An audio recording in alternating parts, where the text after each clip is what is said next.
Welcome to the Tech Egg. Don't get scrambled. Enjoy the video. You start by confirming you can still access your account. This matters because disabling Totp removes a recovery layer.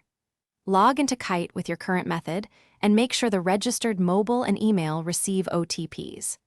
Once logged in, go straight to your profile or account settings menu. Don't wander through menus. You do this now so the next steps, where you change authentication settings, happen while you maintain control of login and can authenticate via alternate channels.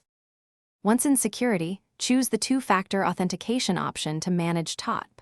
Select the disable or switch option to replace Totp with SMS or email OTP. Zerodha requires you to prove identity, so expect a live OTP or password confirmation. When prompted, enter the OTP received on your registered mobile or the password for your account. This verifies it's you. After confirmation, the system will update authentication preferences and inform you that Totp has been removed or replaced by the chosen method. Finish by logging out and conducting a full login to verify the new authentication flow. This confirms you won't be locked out. Make sure to save any backup codes or immediately enable a replacement 2FA like SMS or Authenticator on a new device so you retain account security.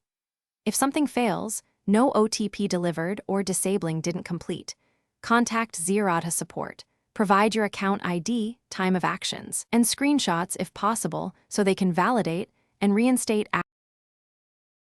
Thanks for watching. Consider subscribing if I helped unscramble your problems.